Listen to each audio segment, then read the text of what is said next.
지난 시간에 이어서 이제 우리 3장 1절부터 3절까지 오늘 공부합니다. 지난 시간에는 2절에 대해서 우리가 한번 알아봤고 3절에 무슨 내용이 있는가 하는 것들을 우리가 알아봤습니다. 3장 우리 1절부터 3절까지 오늘 공부하도록 하겠습니다. 1절부터 3절까지 함께 읽고 시작하도록 하겠습니다. 끝으로 나의 형제들아 주 안에서 기뻐하라.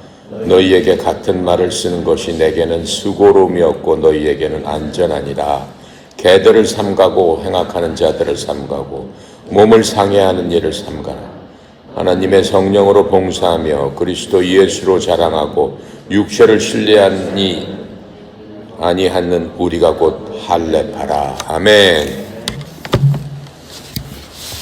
지금 1절부터 3절 말씀 1절에서 이제 처음 시작하면서 말 끝으로 이렇게 얘기합니다. 이게 뭐 끝이라는 얘기 아니고 내가 여태까지 예수님을 빗대서 얘기했고 자신을 빗대서 얘기했고 디모데와 에바브로디도와 이런 사람들을 빗대서 우리 인생이 살아갈 길이 무엇인가, 어떻게 살아야 되는가, 무슨 생각을 가져야 되는가, 어떤 행동을 해야 되는가, 하나님을 기쁘시게 하는 게 무엇이며 우리가 기뻐하기 위해서는 어떠한 삶을 살아야 되는가 하는 것들을 1, 2절에서 말씀을 했습니다. 이제 한 번 더 내가 얘기하겠다라고 하는 겁니다. 끝으로는. 그래서 마지막으로 이렇게 마친다는 그런 얘기가 아니고 한 번 더 내가 마지막 어떤 그러한 나머지 일들을 이제 내가 너희들한테 얘기를 해주마라고 지금 얘기하고 있습니다. 그래서 새로운 부분에 대해서 바울이 얘기를 합니다. 바울은 이전에도 빌립보 성도들에게 계속해서 경고해 온 게 있습니다. 개들을 조심하십시오 이렇게 얘기했죠. 빌립보 교회에 문제가 있었던 게 두 가지 있다고 얘기했죠. 거짓 선지자들과 교회 내에서 서로 파당지어서 싸우는, 서로 헐뜯는 그런 일에 대해서 조심하라고 얘기했습니다. 그런데 이제 개들을 조심하십시오 이렇게 얘기를 하면서 신체를 훼손하는 자들을 조심하고 또 이 악을 행하는 자들을 조심하십시오 이렇게 지금 얘기를 하고 있죠. 자, 그런데 지금 이 말들이 도대체 누구를 얘기하는 것까? 2절에 보니까 개들 삼가고 악한 자들을 삼가고 신체를 상하게 하는 일을 삼가라, 조심하라 라는 얘기입니다. 그렇게 하면 안 된다라고 하는 얘기입니다. 복음은 처음에 누구한테 보내졌습니까? 복음은 예수님은 이스라엘 사람입니다. 이스라엘 민족한테 지금 전쟁하고 있는 이스라엘 그 민족에 태어난 그 민족으로부터 태어난 그러한 그 분이 예수님입니다. 예수님의 족보를 굳이 따지면 그렇지 않습니까? 자, 그런데 이 복음은 예수님께서 오셔서 한 번도 외국으로 가신 적이 없어요. 하나님이시지만 한 번도 가신 적이 없습니다. 이스라엘 민족은 특별한 민족입니다. 하나님께서 이 세상을 보실 적에는 딱 이 세상 사람 세 가지밖에 없다라고 보시는 거예요. 첫 번째 이스라엘 민족, 두 번째 그리스도인을 믿는 그리스도인 우리죠.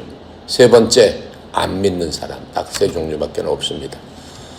그래서 지금 우리가 이제 성경을 읽으면서 잘 알아야 될 거는 예수님께서 이 땅에 오셔서 복음을 어떻게 보면 만드신 분이죠. 복음이라는 게 무엇인가라고 하는 것들을 우리에게 알려주신 분이죠. 복음을 통해서 우리 모두가 복을 받게 된 바로 그러한 사람들이죠. 그런 장본인들입니다. 그런데 예수님께서 이 땅에 오셨을 적에는 오직 유대인들을 위해서 유대인들의 그러한 것들을 위해서 사역을 하셨다. 유대인들을 복주기 위해서 사역을 하셨다라고 하는 것을 알 수 있습니다. 우리가 누가복음 10장에 보면은 누가복음에서 예수님께서 그때는 갈릴리 지방에서 사역을 하셨습니다. 예수님은 예루살렘에서 그 베들레헴에서 태어나셨지만은 예루살렘 근처 바로 그 옆 동네 베들레헴에서 태어나셨지만은 예수님께서 자라신 곳은 저 위쪽 지방, 아주 못 사는 지방, 그 나사렛이라는 동네 갈릴리 지역에 해당되는 거죠. 그곳에서 자라나시고 그곳에서 30살까지 계시면서 자기가 태어난 그 지역에서 사역을 시작하셨습니다. 3년 동안 사역을 시작하시면서 첫 번째로는 그 갈릴리 지역을 중심으로 해서 모든 사역을 시작하셨습니다.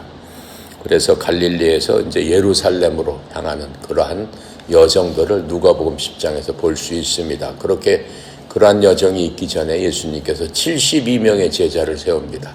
72명의 제자를 세워서 둘둘씩 짝져서 너희들이 가서 온천에 다니면서 복음을 전해라 이렇게 얘기합니다. 여기서 온천하는 뭐 바깥 세상을 얘기하는 게 아니고 온 이스라엘 땅을 다니면서 복음을 전해라 이렇게 말씀하셨습니다. 근데 온 이스라엘 땅이 예수님의 소문은 들었지만은 지금처럼 무슨 SNS가 있는 것도 아니고 무슨 뭐 라디오가 뭐가 있는 것도 아니기 때문에 입소문으로만 밖에는 전해줄 수 없었죠.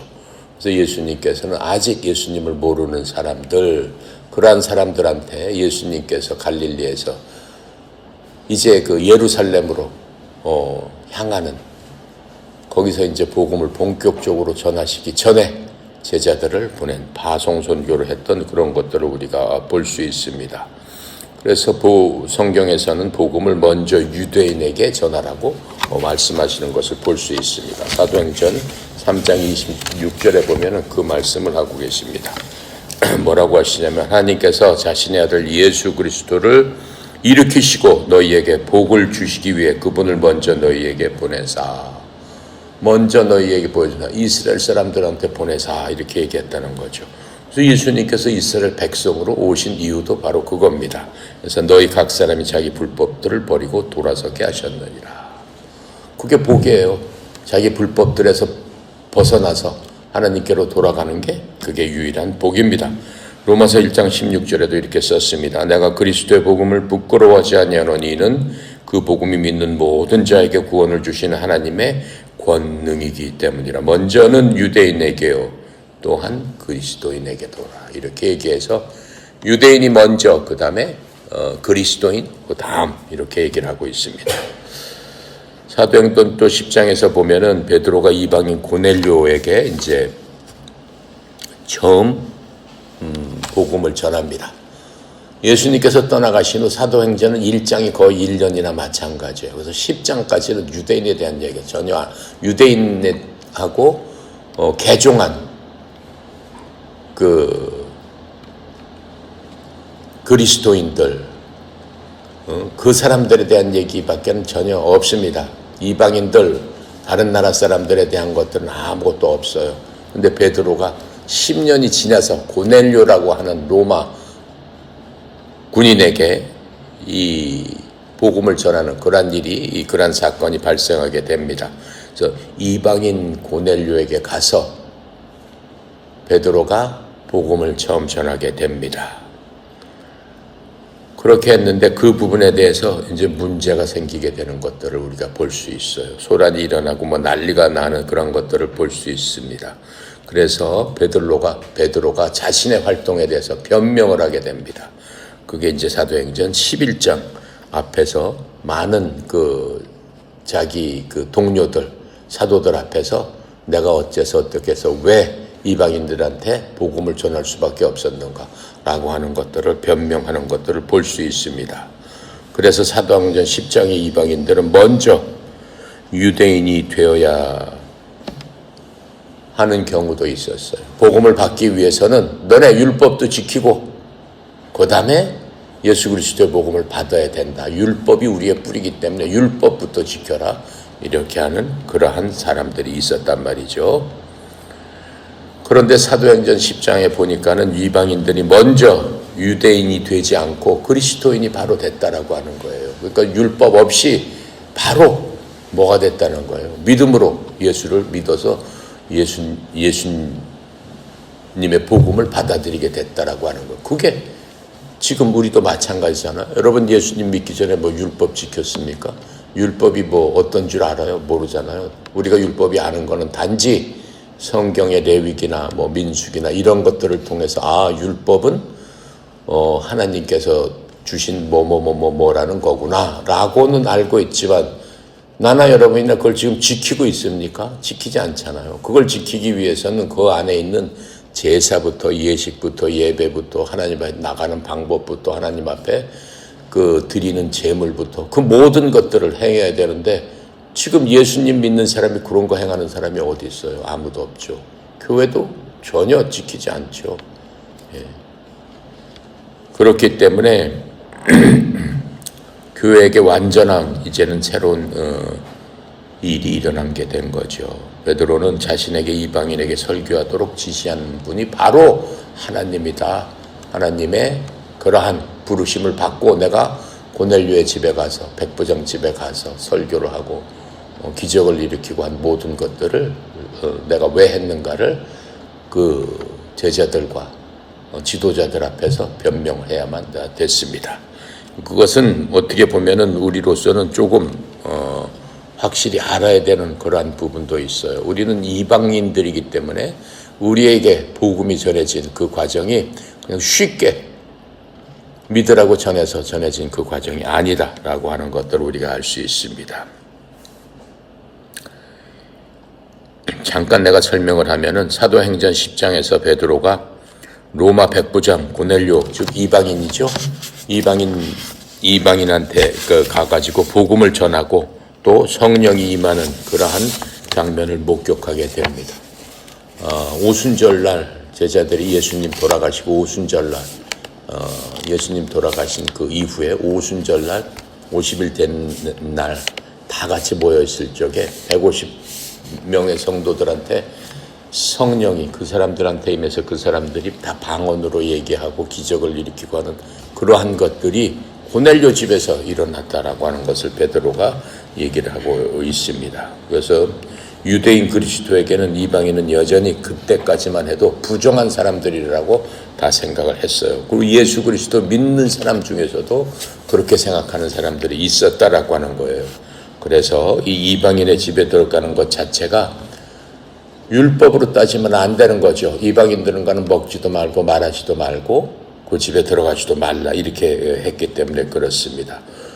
또한 그 율법에 보면 할례 받지 않은 사람들과는 어떻게 해요? 상종도 하지 말아라. 이 하는 게 전통적인 어떤 금기 사항이었습니다. 또 예수는 믿어도 유대인의 정체성은 지켜야 한다는 그러한 생각이 그들에게 지배적으로 갖고 있었습니다. 그래서 초창기 그리스도인들에게는 예루살렘 교회에 큰 논쟁이 발생하게 된 겁니다. 도대체 그렇다면 어떻게 예수님께서 너희들이 사마리아와 예루살렘과 유대와 땅 끝까지 가서 복음을 전하라고 했는데 그 사람들을 먼저 율법을 다 지키게끔 한 다음에 예수님을 전해야 되게 하라는 얘기냐, 이런 것들이 주요 논쟁거리가 됐습니다. 이러한 여러 가지 소동 때문에 이제 베드로는 예루살렘에 그 당시에 이제 사도들이 함께 사역을 했죠.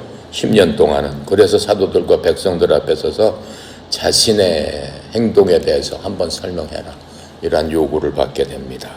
사도행전 11장에 있습니다. 그래서 베드로가 본인이 많은 사람들 앞에서 이방인에 대한 그것들을 변명하게 되는 겁니다. 그래서 이것은 개인적인 변명이 아니라 사도적 권위 아래서 신중하게 검증을 받는 그러한 공식적인 설명의 자리가 됩니다.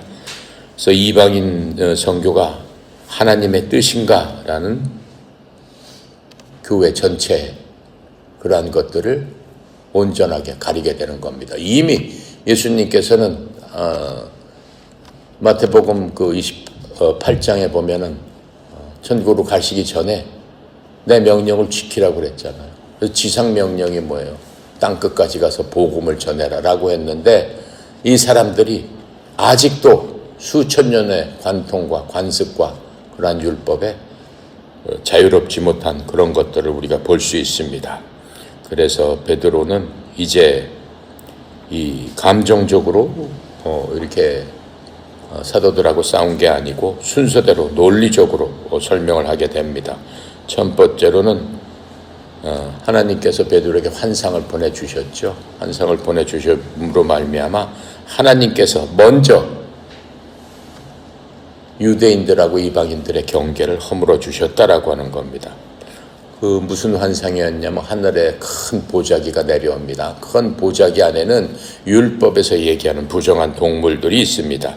하나님이 깨끗하게 한 것을 내가 속되다 하지 말라, 이렇게 그 얘기하는 그런 환상을 보게 됩니다. 그 환상을 보고 고넬료를 구원하는 그러한 것들이 이제 이루어지게 되는 거죠. 자, 그래서 이 음식 문제가 아니라 사람에 대한 그 인식이 바뀌어야 되는 그러한 순간이었습니다. 음식은 율법에 이미 나와 있었죠. 비늘 없는 그러한 음식 먹으면 안 된다. 굽이 갈라진 걸 먹으면 안 된다.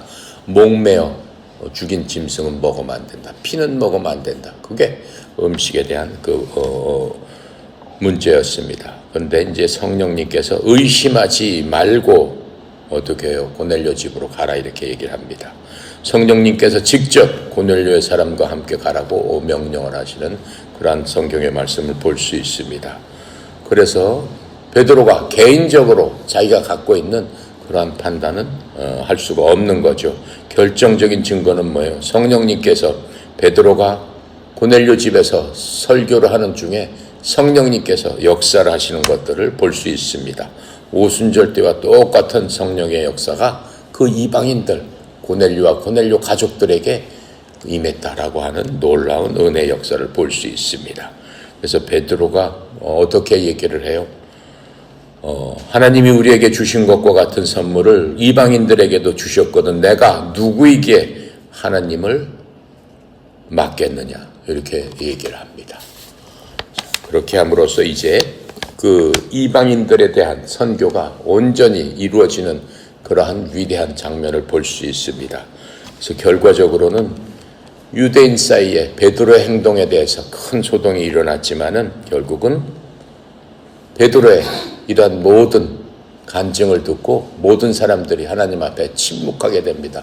결국은 침묵뿐만 아니라 하나님을 찬양하는 그러한 결과를 볼 수 있습니다. 그래서 그 이후에 예루살렘 교회의 반응이 완전히 바뀌었어요. 그 당시는 최고의 교회가 예루살렘 교회였어요. 사도들이 직접 성도들과 함께 사역을 하고 있던 예루살렘 교회가 모든 것들의 중심이 되는 그러한 세상이었습니다. 거기서 무슨 얘기를 해요? 그들이 사도행전 11장 18절에 보니까 그들이 이 말을 듣고 잠잠하여 하나님께 영광을 돌려 이르되 그러면 하나님께서 이방인에게도 생명 얻는 회개를 주셨도다. 이렇게 모두 다 하나님을 찬양하는 그러한 모습을 볼 수 있습니다. 바로 여기서 이제 이방인들에 대한 모든 논쟁이 멈춰지고 하나님에 대한 예루살렘 교회를 통해서 사도들을 통해서 신학적으로 이방인들에게 우리가 적극적으로 나서서 율법이 아니고 오직 그리스도의 보혈의 그 능력으로 즉 복음으로 예수님께서 이 땅에 오셔서 우리를 위해서 십자가에서 돌아가시고 장사돼서 묻히시고 사흘 만에 부활하셨습니다. 라고 하는 그것 하나만 갖고 복음은 완성이 되는 그러한 것들을 예루살렘 교회에서 온전하게 신학적인 그러한 것들을 결정하게 됩니다. 그래서 이 사건은 굉장히 중요한 건데 복음은 민족, 문화, 전통을 초월한다는 겁니다. 구원은 할례나 율법으로 받는 것이 아니고 오직 예수 그리스도에 대한 은혜에 대한 믿음으로 받는 것이다 라고 하는 것들이 확정되는 순간이었습니다. 그래서 우리가 편하게 예수 그리스도를 믿어서 하나님의 자녀가 될 수 있는 것은 전적으로 하나님의 은혜임을 우리가 다시 한번 볼 수 있습니다. 그리고 성령님이 교회를 어떻게 해야 되느냐라고 하는 교회 앞으로 나갈 방향을 결정해 주셨다라고 하는 겁니다. 그래서 사람의 전통보다는 성령님의 역사가 기준이 되어야 된다라고 하는 겁니다. 우리도 마찬가지입니다. 우리도 이러한 것들을 온전히 깨달음으로 말미암아 우리가 받은 은혜가 무엇인지를 알고 다른 사람들에게 온전하게 우리가 전도할 수 있는 것은 그 사람들의 행위와 그 사람들의 행동과 그 사람의 옳고 그름을 보는 것이 아니요 오직 예수 그리스도의 사랑, 예수 그리스도의 피 묻은 은혜 그것으로서 우리가 다른 사람들에게 예수님의 피 묻은 사랑을 전달할 수 있음으로 말미암아 그 사람이 온전히 예수님을 100% 믿을 수 있도록 우리가 전도해야 된다라고 하는 겁니다. 그래서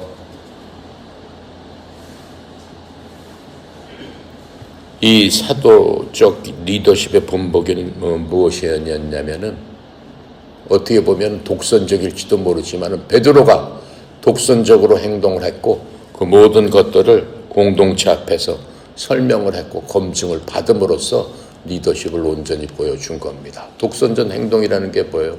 자기가 스스로 자기 생각으로 한 게 아니고 오직 하나님과 그리스도 안에서 했을 적에 그리스도의 무엇을 받아요? 부르심을 받는 거죠. 그것을 거룩한 소망이라고 한다고 얘기했습니다.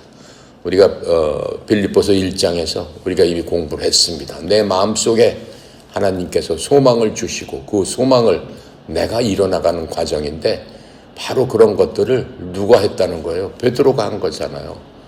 예. 하나님께서 소망을 갖게 하시고 사람들이 금지했던 이방인에 가서 설교를 했다?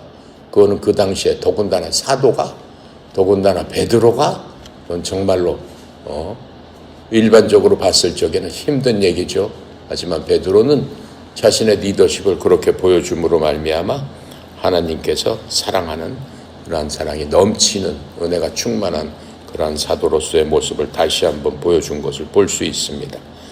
이후에 이 바울이 신학적 토대로서 이방인의 선교에 전심을 할 수 있었던 것은 바로 베드로의 이러한 결정 때문에 그렇습니다. 그래서 바울의 이방인 선교의 신학적 토대를 누가 마련해 주셨냐?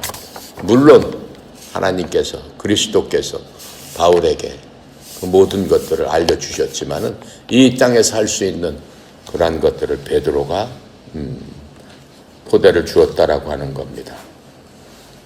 그래서 이 사건에 이러한 그 베드로의 이러한 것들이 없었더라면은 사도행전 13장 이후로부터 세계 선교는 불가능한 겁니다. 하나님께서 역사하심으로 말미암아 이런 모든 것들을 통해서 지금 우리가 예수 그리스도를 믿고 그 다음에 사도들이 13장부터 다 흩어지기 시작합니다. 더 이상 예루살렘에 있지 않고 전 세계로 어떤 사람은 인도로 어떤 사람은 중국으로 어떤 사람은 그 유럽의 다른 나라로 불가리아 이런 데로 흩어지면서 그쪽에서 다 순교했다라고 전승으로 전해지고 있습니다. 성경에는 없지만 거기에 토대를 마련한 게 바로 사도행전 10장의 고넬료의 사건이었습니다. 하지만 그 오랫동안 많은 문제가 해결되지 않았습니다. 그렇다고 해서 모든 율법주의자들 또 이스라엘 사람들은 다 율법주의자죠. 태어나면서부터 교육이 그렇게 받아지기 때문에 아기 때부터 율법을 받게 되는 거죠. 이러한 율법주의자들 특히 바울은 특히 이방인을 섬기도록 했기 때문에 성령의 보내심을 받았지만은 이 율법주의자들이 바울이 가는 곳곳마다 쫓아다녔다라고 하는 것을 우리가 알 수 있습니다. 쫓아다니면서 바울이 세운 교회를 회방을 시키고 또 계속해서 거짓 선지자, 거짓 교사, 거짓 지도자로서 율법 토대 예수 그리스도의 복음이 형성되어야 된다라고 하는 것들을 사람들에게 말하자면은 꼬신 거죠. 사람들을 그걸로써 미혹하고 유혹해서 그렇게 하도록 했다라고 하는 것들을 알 수 있습니다. 사도행전 13장 1절부터 3절에 이렇게 설명합니다. 한편 안디옥에 있는 교회에 어떤 대언자들과 교사들이 있었는데 그들은 바나바와 니게르라 하는 시므온과 구레네 사람 루기오와 사분용주 헤롯과 함께 교육을 받은 마나엔과 사울이더라. 이 사람들이 주를 섬기며 금식할 때 성령님께서 이르시되 내가 바나바와 사울을 불러 시킬 이들 위해 그들을 내 앞에 따로 두라 하시니 그 사람들이 금식하며 기도하고 그들에게 안수한 뒤 그들을 보내니라. 이게 바울 예전의 이름이 사울이었죠. 사울의 이제 세계 선교를 위해서 하나님께서 보내시는 그러한 모습을 이제 처음으로 보게 됩니다. 그게 이제 사도행전 13장에서 일어나는 일이죠.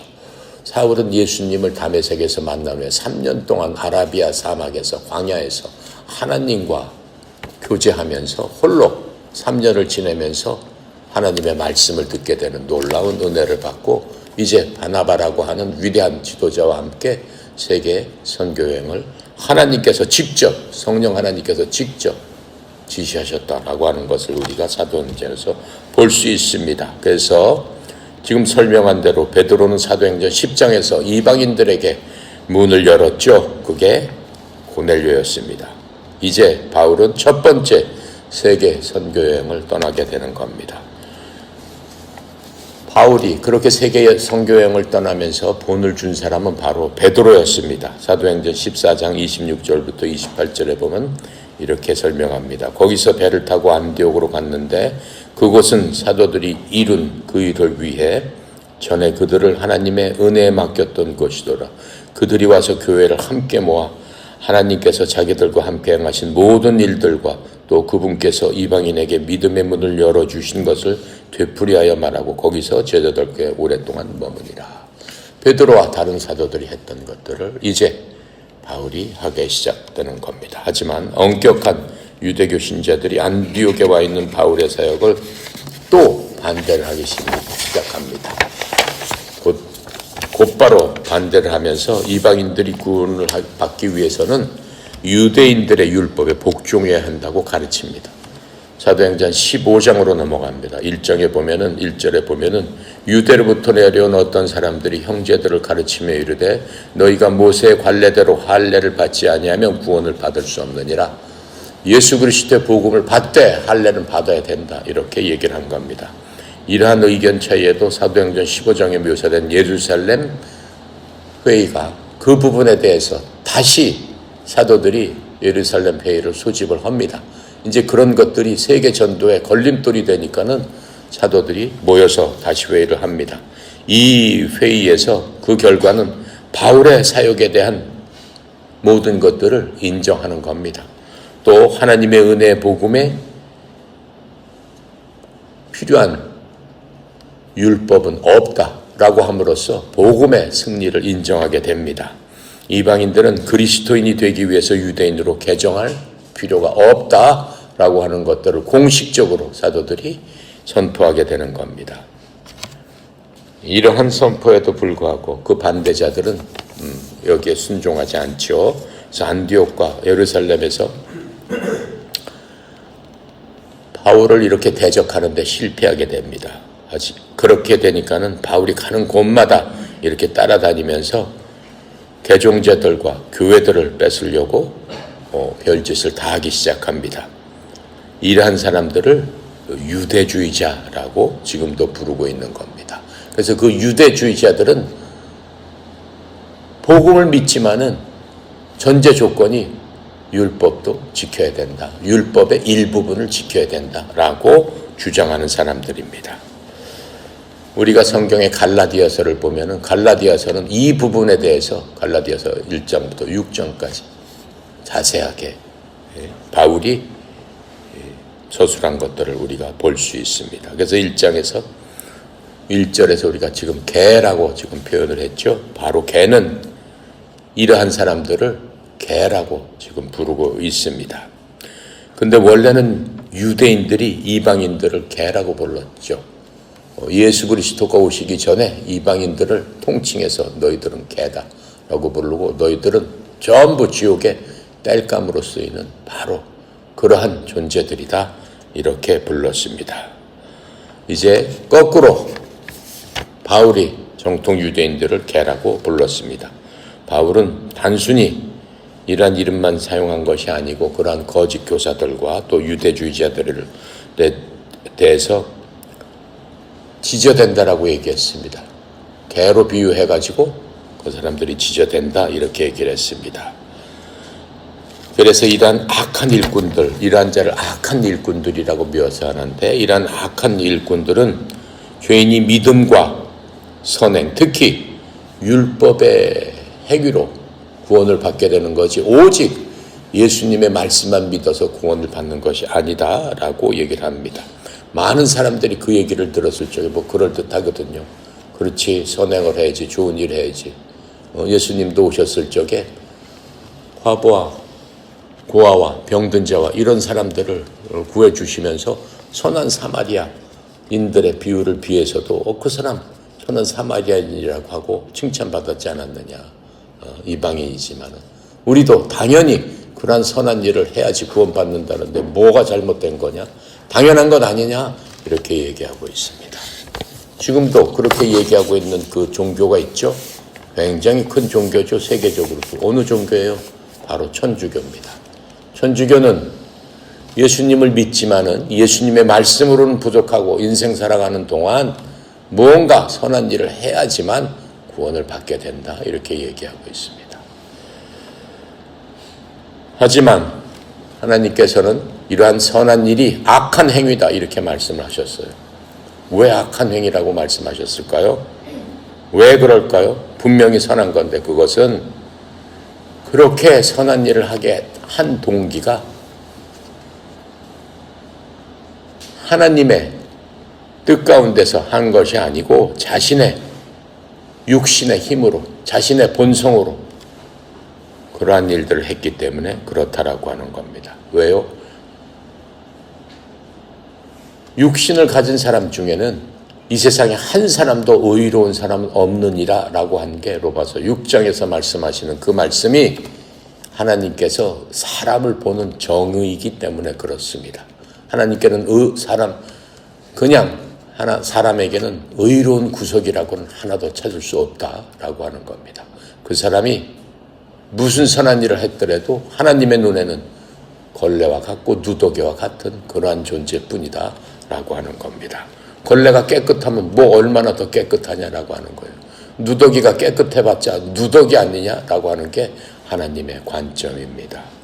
그렇기 때문에 우리는 누더기를 벗어버리고 하나님께서 주시는 먼저 새 옷을 입고 새 옷을 입은 상태에서 선한 일을 당연히 해야 되지 않느냐라고 하는 게 예수님의 말씀이었습니다.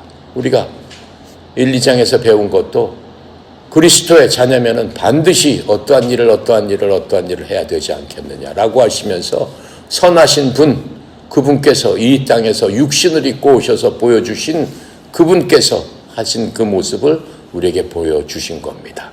인간의 육체로서는 선한 자가 하나도 없는데 오직 한 사람, 육신으로 오신 예수님만 선하신 분, 이렇게 얘기하고 있는 겁니다. 에베소 2장 8절부터 우리는 10절까지 이것을 이신칭의 이렇게 얘기해서 믿음으로 의롭게 된다라고 하는 것들을 한마디로 정의하고 있는 그 성경 구절을 우리가 볼 수 있습니다. 그래서 이 이신칭의는 우리의 믿음의 기준이 되는 거기 때문에 여러분 마음속에 새겨야 되는 겁니다. 에베소 2장 8절부터 10절까지 내가 한번 읽어보겠습니다. 너희가 믿음을 통해 은혜로 구원을 받았나니 그것은 너희 자신에서 난 것이 아니요 하나님의 선물이니라. 행위에서 난 것이 아니니 이것은 아무도 자랑하지 못하게 하려 함이라. 우리는 그분의 작품이요 그리스도 예수님 안에서 선한 행위를 하도록 창조된 자들입니다. 하나님께서 그 선한 행위를 미리 정하신 것은 우리가 그 행위 가운데서 걷게 하려 하시리니라. 이렇게 말씀하심으로 말미암아 우리는 믿음으로 의롭게 됐고 의롭게 된 사람은 선한 사람이다. 선한 사람은 반드시 하나님께서 정하신 대로 선한 일을 함으로써 하나님 앞에 갈 때까지 우리의 인생이 그렇게 걸어가야 된다라고 하는 에베소 2장 8절부터 10절까지의 말씀입니다. 여러분들은 항상 힘들고 어려울 때마다 에베소 2장 8절의 말씀을 깊이 새기면서 마음속으로 되새기면서 나는 선한 행위를 하기 위해서 하나님께서 나를 예정하시고 작정하시고 택하시고 하나님의 자녀로 삼아주신 바로 그게 나구나 이렇게 생각해야 되는 겁니다. 그것뿐만 아니라 디도서 3장 3절부터 7절에는 구체적으로 조금 더 설명을 해주고 있습니다.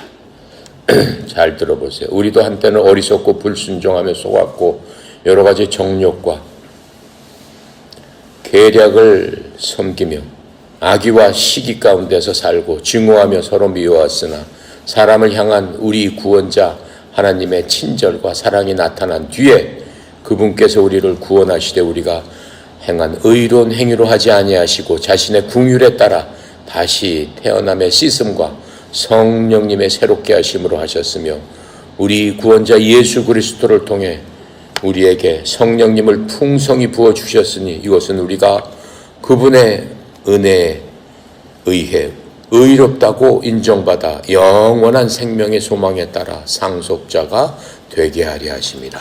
대단한 겁니다. 드디어 우리는 예수 그리스도의 하나님의 상속자가 되었다라고 하는 겁니다. 이것은 우리가 무슨 재벌을 이 세상에 아무리 큰 것에 상속자가 된 것보다도 더 위대한 영광이 아닐 수 없습니다. 두 번째로는 절단, 할례라는 것은 끊는다라는 그러한 그 의미를 얘기하고 있습니다. 이 단어는 할례로 번역된 그러한 문자를 절단이라고 이렇게 바울이 사용한 겁니다. 유대주의자들은 할례가 구원의 필수라고 얘기했습니다. 바울은 할례를 그 자체는 단지 절단일 뿐이라고 말했습니다. 할례의 시작은 아브라함 때부터 시작이 됩니다. 하나님께서 아브라함을 구원하시면서 그 구원의 징표로 할례를 행하라 이렇게 말씀하셨습니다.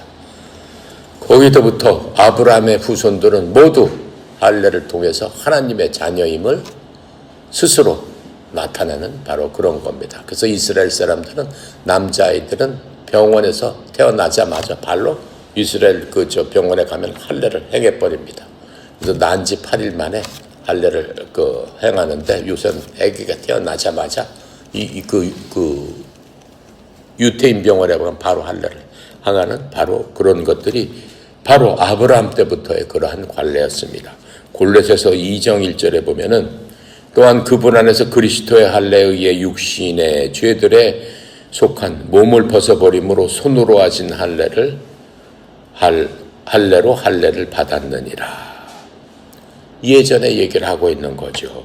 할례, 침례, 주의 만찬, 11조 이러한 것들 또 다른 어떤 종교적 행위도 하나님을 죄에서 구원할 수는 없습니다. 침례를 통해서 우리가 구원받는 게 아닙니다. 오직 예수 그리스도를 믿는 믿음으로만으로 그것을 할 수 있습니다.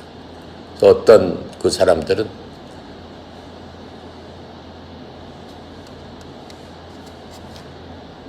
이 성경에 우리가 물과 성령으로 거듭나야 된다라고 예수님께서 얘기를 한 구절이 있습니다.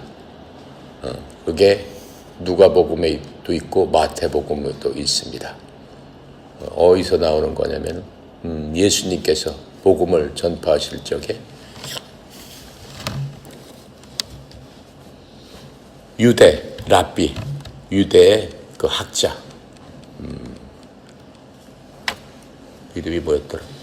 학자가 밤에 예수님을 니고데모죠.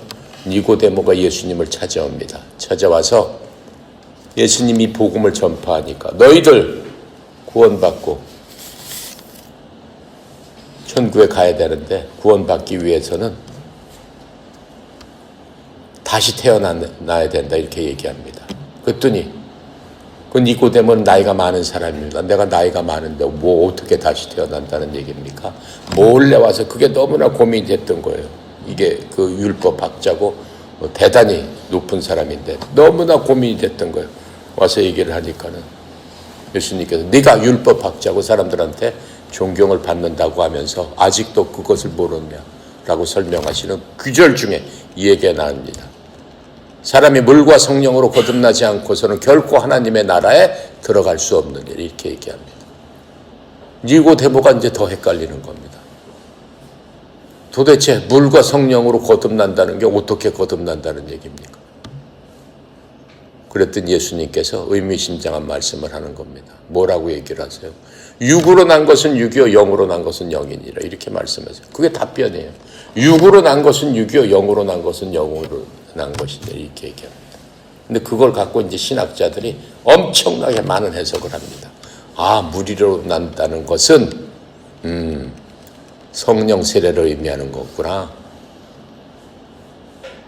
이렇게 설명을 합니다.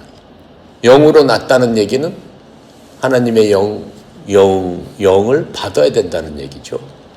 그 그렇지 않으면 구원을 받을 수 없다는 얘기죠. 그렇죠? 그런데 지금 우리가 물속에 들어가서 세례를 받음으로써 구원을 받아요? 아니죠. 그 세례를 안 받더라도 구원을 받습니다. 그거는 모든 사람 앞에 나는 구원받은 사람입니다라고 하는 징표로 그렇게 받는다라고 성경은 분명히 얘기를 하고 있습니다. 모든 사람들 앞에 이 사람은 그리스도인이다라고 하는 것들을 보여주는 것. 그 얘기는 무슨 뜻이겠어요? 거꾸로 얘기하면은 구원받은 사람만이 침례를 받을 수 있다라고 하는 얘기예요. 구원받지 못한 사람은 죄를 받을 수 없어요. 물론 내 스스로 구원받았다 생각하고 나 침례 받겠습니다 하면 교회에서 물속에 집어넣어 주죠. 너 구원받았는지 한번 테스트 해보자. 그런 얘기는 할 수 없어요. 또 테스트를 할 수도 없고. 구원받은 것은 누구만 하는 거예요? 목사님이 알 수 없어요. 자신과 하나님과의 관계예요. 누가 얘기할 수 없어요. 그건 자신과 하나님과의 관계이기 때문에. 하나님 안에서 거듭나는 거기 때문에. 그러기 때문에 예수님께서 그 니고데모가 어떻게 합니까? 어떻게 됩니까? 예수님께서 물과 성령님으로 거듭나야 된다. 물과 영으로 거듭나야 된다. 라고 하시면서 육으로 한 건 육이요, 영으로 하는 건 영이다. 그 얘기예요. 그러니까는 물로서 한 번 나고 그 성령님으로서 나야 된다라고 하는 얘기예요. 그런데 그 뒷구절에서 뭐라고 얘기해요? 육으로 난 것은 육이다. 우리들은 다 육으로 났잖아요. 더 이상 육으로 난 사람은 육신의 사람이다라고 해요. 구원받지는 못한 사람이죠. 그 다음에 영으로 또 나야 된다라고 하는 거예요. 영으로 난 것은 영이다라고 하는 얘기는 바로 그것이 우리가 구원받는 겁니다. 그래서 우리는 다른 어떤 조건 다 필요 없어요. 무조건 구원은 단 하나밖에 없다라고 얘기했잖아요. 오직 예수 그리스도를 믿고 영접하는 자, 그 이름을 믿는 자에게 하나님의 자녀가 되는 권세를 주셨으니 그게 영으로 나는 거예요. 그렇게 믿었을 적에 하나님께서 어떻게 한다고 그랬어요? 우리 죽었던 영을 하나님께서 살려주신다라고 하는, 그게 영으로 나는 거란 말이죠. 거기에 무슨 세례를 받아라 그런 거 있어요? 없잖아요. 침례를 받아야 된다? 없잖아요. 그 아니란 말이에요. 그렇다면 왜 예수님께서 물과 영으로 나야 된다고 그럴까? 그냥 영으로 나면 된다고 그러지. 물은 왜 말씀을 하셨을까? 오직 사람만 가능하기 때문에 그래요. 구원받을 수 있는 거는. 동물이나 타락한 천사나 안 돼요. 타락한 천사가 나 예수님 믿고 내가 그 놈 누구야 루시퍼한테 속아가지고 천사장한테 속아가지고 내가 거기에 휩쓸려가지고 내가 지옥 가게 생겼으니까 나 회개하고 이제 거기서 빠져나와서 예수님 믿고 나 구원받겠습니다. 저를 용서해 주세요. 천사가 아무리 그렇게 해도 어떻게 된다는 얘기예요? 안 된다는 거예요. 성경은 뭐라고 써 있어요? 그거를 천사들도 흠모하며 우리의 구원들을 부러워하느니라 이렇게 써 있단 말이에요. 천사는 안 된다는 뜻이에요. 그게 육으로 난 것은 육이요. 사람만 가능하다라고 하는 거예요. 사람은 뭘로 태어나요? 물로서 태어나잖아요. 10개월 동안 사람은 어디 속에 있어요? 물 속에 있어요. 물고기처럼 엄마 뱃속에서. 그걸 양수라고 하죠. 조그만 맨 처음엔 1cm도 안 되는 그러한 태아가 물속에서 있는 거예요. 물속에서 헤엄치고 물속에서 발로 차고 물속에 있는 거예요. 엄마 뱃속에서. 애가 태어나면 물이 쏟아지는 거예요. 양수라고 하는 그런 물이. 그게 물속에 있는 거란 말이에요. 그래서 물과 영으로 거듭나지 않고는 하나님 앞에 갈 자가 없냐. 사람만 갈 수 있다는 의미예요. 천사 안 된다라고 하는 거예요. 어떠한 그 생물체도 안 된다고. 이해갑니까? 자, 그래서 우리는 하나님의 말씀을 똑바로 알아야 돼. 하나님 말씀 헷갈리는 거 없어요. 하나님의 말씀 너무나 과학적이에요. 또 이제 그리스도인들은 그래서 이 거짓 그리스도인과는 대조적으로 바울은 참 그리스도인 곧 할례 받은 자에 대해서 묘사하고 있습니다. 아까 율법주의들은 육신의 할례를 받지 않고는 안 된다 이렇게 얘기했죠. 할례는 그게 아니다라고 지금 바울이 얘기하고 있습니다. 그것은 눈으로 보이는 것, 인간이 육신으로 모든 것을 판단했을 적에 아브라함도 육신으로 판단된 그런 시대 사람입니다. 그것을 우리는 구약이라고 얘기를 하는 겁니다. 보고 만지고 느껴지는 것들, 그러니까 예수님 오셨을 적에 보고 만지고 느껴짐으로 말미암아 저분은 하나님입니다 라고 하는 것들을 깨달아 알게 해줬단 말이죠. 그거는 구약시대 때 사람들의 방법이고 우리는 신약시대 때 사람입니까? 이제는 예수님께서 우리의 영을 살려줬기 때문에 영적으로 하나님을 느끼고 보고 만지고 할 수 있다라고 하는 거예요. 구약시대 때 사람들은 어때요? 영이 어땠어요? 죽어 있었잖아요. 하나님께서 영혼육 만들어 주셨지만 그 영이 작동을 안 했단 말이에요. 먹통이었단 말이에요. 꺼진 핸드폰이었단 말이에요. 그러니까 그냥 보이는 것, 만져지는 것, 느끼는 것만 그렇게 보이게 된다라고 하는 거죠. 하지만 이제는 더 이상 그게 아니다라는 거예요. 할례도 마찬가지다라고 하는 거예요. 할례는 육신으로 보여서 어떻게 되는 거예요? 확증을 하는 거잖아요. 그런데 바울이 얘기하는 할례는, 그 할례는 이제 더 이상 작동을 하지 않고 신약에서는 새로운 할례가 작동을 한다라고 하는 겁니다. 로마서 2장 25절부터 29절까지 말씀입니다. 내가 율법을 지키면 할례가 참으로 유익하지만 내가 율법을 어기는 자가 되면 내 할례가 무할례가 되나니 그러므로 무할례자가 율법의 의를 지키면 그의 무할례가 할례로 여겨져야 하지 않겠느냐. 본래 무할례자가 율법을 이행하면 글자와 할례를 통해 율법을 범하는 너를 판단하지 않겠느냐. 이는 겉으로 유대인이 아니요 겉으로 육체를 행하는 할례가 그 할례가 아니기 때문이라. 오히려 속으로 유대인이요 할례는 마음으로의 할례, 즉 글자 안에 있지 않고 영 안에 있는 할례니라. 이런 사람에 대한 칭찬은 사람들에게서 나지 아니하고 하나님께서 나신다, 이렇게 얘기하는 거예요. 여러분과 나는 마음의 할례를 받았기 때문에 예수의 말씀을 영접하고, 그렇죠? 그분을 나의 주님, 나의 구원자로 받아들였다라고 하는 거예요. 마음의 할례가 없는 사람들은 아무리 그 말씀이 들어가도 어때요? 탕탕탕탕 튀기고 견고한 진이 갇혀있기 때문에 그 말씀을 받아들이지 못해요. 그 마음을 어떻게 해요? 할례라는 건 자르고 단절하고 깨야 된다는 얘기 아니에요. 단절한다는 그런 의미였잖아요. 마음을 잘라야 된단 말이에요. 마음을 잘라야 돼. 바위 같은 마음이, 단단한 마음이 깨져야 된단 말이에요. 말씀이 들어갈 수 있도록 해야 된다라고 하는 겁니다. 자, 그래서 이제 그런 사람들은 성령님으로 하나님을 예배하게 되는 겁니다. 왜요? 영으로 다시 태어난 사람이기 때문에. 그래서 그러한 그리스도인들은 육신에서 나오는 자신의 선행을 절대 의존하지 않습니다. 이제 우리는 어디서 나오는 선행이에요? 그리스도 안에 걷는 새로운 태어난 자로서 당연히 해야 될 일들을 하는 것뿐이지, 어떻게 보면 그것을 그리스도인들한테는 선행이라고 할 수 없어요. 그건 당연한 본성이다라고 얘기하는 거예요. 육신으로 태어난 사람은 죄성이 본성이지만은 그리스도로 태어난 사람은 선행이 본성이기 때문에 본성대로 해야 된다라고 지금 얘기하는 것을 우리는 볼 수 있습니다. 그래서 이 예수 그리스도를 믿는 사람은 예수님만을 자랑하기 때문에 그렇습니다. 왜요? 내가 갈 집이 예수님이 만드신 집이고 예수님께서 나를 위해서 내 처를 예배해 주셨고 나는 항상 그리스도 안에 있기 때문에 뭐 자랑 하나 많아? 그냥 그리스도밖에 없다라고 하는 걸 볼 수 있습니다. 그래서 이 땅에서 보면은 많은 종교인들, 어떻게 보면은 우리가 예수님을 믿는 것은, 예수교는 종교가 아닙니다.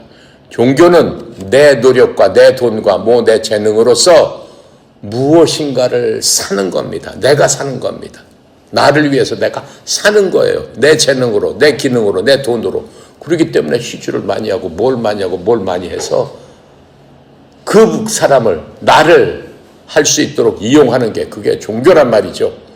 근데 예수님은 그게 아니잖아요. 자신이 이미 모든 것들을 우리를 위해서 내주셨다라고 하는 거예요. 우리는 그것을 은혜로, 선물로 받아들이는 거란 말이에요. 그러니까 종교하고 예수님하고는 완전히 반대다라고 하는 것들 여러분 분명히 알아야 됩니다. 그래서 종교로 의존하는 사람 대개 자신의 일들을 자랑합니다. 하지만 우리 그리스도인들은 자랑할 게 없죠. 당연히 우리 본성이 그런 건데 본성으로 나타나는 건데 뭘 자랑을 해요? 호랑이가 왕 한다고 해서 왕 하는 걸 자랑을 해요? 강아지한테? 아니잖아요. 호랑이는 항상 그러는 거예요. 사자는 항상 그러는 거고, 코끼리는 항상 그러는 거고, 그리스도인들은 항상 선행이 그 사람의 본성이다라고 하는 거기 때문에 자랑할래야 자랑할 것이 없습니다. 또 이젠 더 이상 우리들은 육신을 의지하지 않습니다. 우리가 잘 쓰는 말은 뭐예요? 하늘은 스스로 돕는 자를 돕는다. 그거 맞는 말이에요? 맞지 않는 말이에요. 내가 아무리 내 육신대로 열심히 한다고 해도 안 되는 얘기예요. 하늘의 도움을 받기 위해, 하나님의 도움을 받기 위해서는 뭐예요? 겸손히 주님 앞에 엎드리면서 나의 부족한 부분을 하나님 앞에 회개하고 통회하고 나아갈 적에 하나님께서 우리를 교훈하시고 훈계하시고 때로는 거기에 따라서 하나님의 방법으로 징계를 하신단 말이죠. 징계를 하게 되면 아프죠. 어떤 때는 병이 들기도 하죠. 환경이 나를 괴롭히게 하죠. 무엇인가가 나를 어렵게 하죠. 하지만 그게 뭐예요? 하나님의 도우시는 방법이다라고 해요. 그 징계가 끝났을 적에 하나님께서는 하나님의 온전하신 사랑으로 우리를 보호하시고 인도하시고 감싸주시고 위로하신다. 왜요? 그 징계 안에는 하나님의 크신 사랑이 있기 때문에 그렇다라고 하는 거예요. 하나님의 본체는 사랑이시다라고 하는 거예요. 종교하고는 완전히 틀리다라고 하는 것을 우리는 알 수 있습니다. 그래서 성경은 육신에 대해서 전혀 좋은 얘기를 하지 않습니다. 육신의 본체는 어때요? 욕망이기 때문에 그렇죠. 오늘날 대부분의 사람들은 하나님을 기쁘시게 하기 위해서 자신이 할 수 있는 일에만 전적으로 의존합니다. 육신은 이 땅에서 하나님의 길을 부패시킬 뿐이라고 성경은 얘기하고 있습니다. 창세기 6장 12절 아담과 하와가 부패하고 난 다음에 하나님께서 이 땅을 보셨습니다. 하나님께서 이 땅을 보시니 보라 그것이 부패하였더라. 이는 땅 위에서 모든 육체가 자기 길을 부패시켰기 때문이라. 이 세상이 부패되고 공해가 있고 뭐가 한 거는 인간의 부패 때문에 모든 동물과 식물들이 신음하며 예수님의 오실 때를 기다리고 있느니라. 성경은 그렇게 얘기하고 있어요. 그 부패의 원인이 인간 때문이지 결코 자연 때문이 아니다라고 하는 겁니다. 그렇잖아요. 우리가 우리 생각으로 인간의 생각으로 온전히 봤을 적에도. 그래서 우리는 어때요? 이제 하나님께로 돌아가는 것이 가장 현명한 겁니다. 그래서 육신에는 좋은 것이 하나도 없습니다. 그러나 우리가 육신에 의지해서는 안 되는 바로 그것이 당연한 일이 되는 거죠. 그렇기 때문에 우리는 육신을 의지해서 좋은 것을 얻을래야 얻을 수 없어요. 로마서 7장 18절에 이렇게 설명합니다. 내 안에 곧 내 육신 안에 선한 것이 거하지 아니하는 줄을 내가 아노니 원함은 내게 있으나 선한 그것을 어떻게 이행할지 내가 찾지 못하노라. 사람들은 항상 그래요. 선한 게 뭔지는 알아요. 내가 그렇게 하고 싶고 아침에 일어나면 나 어떻게 해야지. 한데 내 행동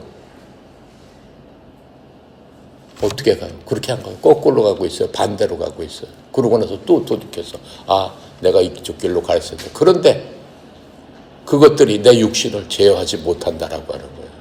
그렇죠? 그러니까 바울도 뭐라고 얘기했어요? 나는 괴수 중에 괴수로다. 내 마음속에 선한 것을 행하고 싶지만은 내가 내 속에서 그것들을 하지 못하는도다. 이렇게 얘기하고 있단 말이죠. 그래서 육신은 얼마나 악한 것인가. 하지만 우리는 거듭된 다시 태어난 그런 피조물이기 때문에 성령 하나님께서 우리들이 간절히 그리스도 안에서 의지하고 하나님 앞에 내가 순종하게 되면은 어떻게 해요? 우리를 하나님께 인도하신다라고 해요. 인간한테는 가장 중요한 게 시간입니다. 하나님께서 시간이 되면 우리를 거둬들이십니다. 내 시간의 태엽이 끝나는 순간 이 땅에서의 삶은 끝나는 겁니다. 이 세상의 시간을 하나님께 맡겼을 적에 그 시간의 주관자는 누가 되는 거예요? 하나님이 되신다라고 하는 거예요. 내 육신이 어떤 방향으로 가더라도 내가 그 시간을 주님 앞에 맡기고 내어드리면은 나를 주관하신 그 하나님께서 내가 어떤 가는 방향에서 하나님께서 그것을 틀어서 주관자이신 하나님의 뜻대로 우리를 사용하실 수 있다라고 하는 겁니다. 이해가요? 기도하고 마칩니다. 감사하시고 거룩하신 하나님 참으로 은혜 감사합니다. 오늘도 하나님의 귀한 말씀으로 저희들을 깨닫게 알게 하시는 하나님을 찬양합니다. 온전히 주님 말씀대로 순종하며 살아갈 수 있도록 저희들이 겸손히 주를 바라볼 수 있는 능력도 허락하여 주시옵시고 오직 믿음으로만 가능하오니 아버지 하나님이여 하나님의 말씀을 믿는 그러한 저희들 될 수 있도록 주님 축복하고 도와주시옵소서. 우리 마음속에 있는 견고한 진이 깨어질 수 있도록 하나님의 능력이, 하나님의 신이 우리들을 운행하여 주시사 온전히 하나님께 엎드리는 그러한 자 되도록 주님 도와주시옵소서. 협회를 향한 하나님의 크신 사랑에 감사드리며 우리 협회를 통해서 하나님의 나라의가 확장되는데 조금이라도 쓰임받기를 원합니다. 주여 저희 협회를 사용하여 주시옵소서.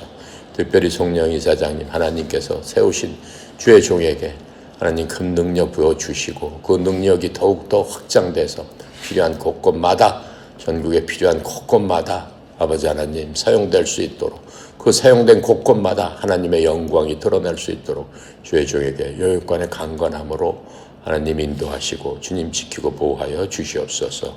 오늘도 모든 것 주님께 온전히 맡겨드립니다. 감사드리며 우리 주 예수 그리스도 이름으로 기도드렸습니다. 아멘.